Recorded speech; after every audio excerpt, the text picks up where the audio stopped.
Alrighty, guys. So this is where we were at kind of yesterday. We also had our time equation.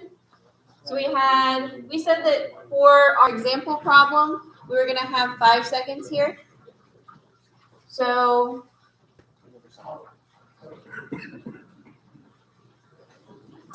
And you got code going on? Yeah.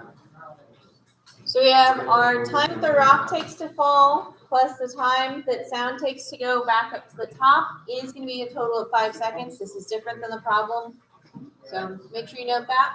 What we missed yesterday was our distance that the rock falls is positive. The distance that the rock, or the distance that the sound travels is negative. Okay? That's where we get our extra sign. So here we need to have a negative value,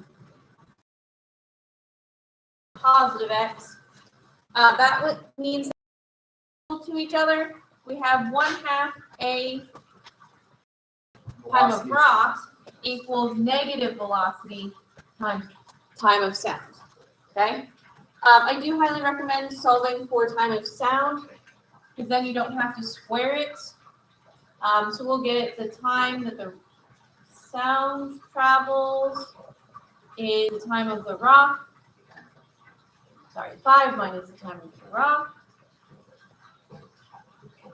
So then we put this in our equation.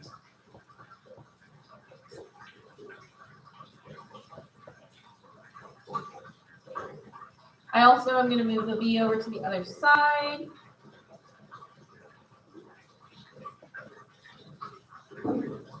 All of my markers are not working anymore, which is not helpful. All right. So this equals 0. You'll notice from yesterday we do have a sign change here. Okay. This is also the velocity of sound, which is given to you in the problem. I think it was, we used 343 yesterday, right? Oh, I got it. This is me.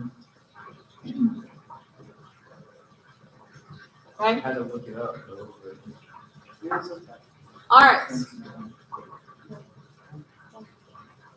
Make sure it doesn't.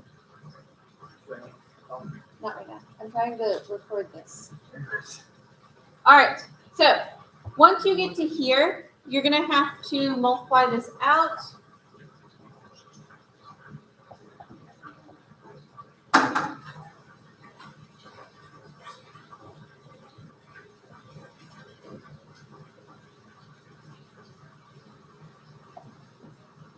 Okay, so we get our velocity of sound times t sub r plus v sub s times 5.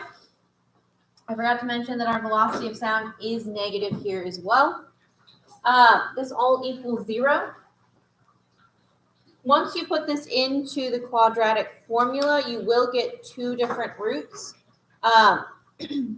The roots that you end up getting after you put it into quadratic formula, which I trust you can do on your own,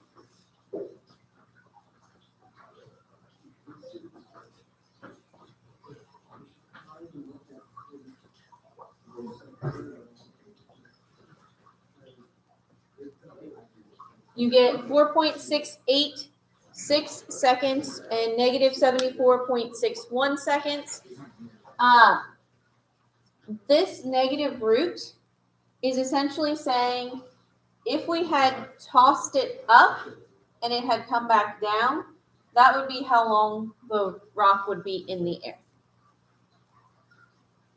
All right. So that should be very helpful for doing number 53, I do believe. So good luck. I completely forgot you were going to record that. Uh-huh.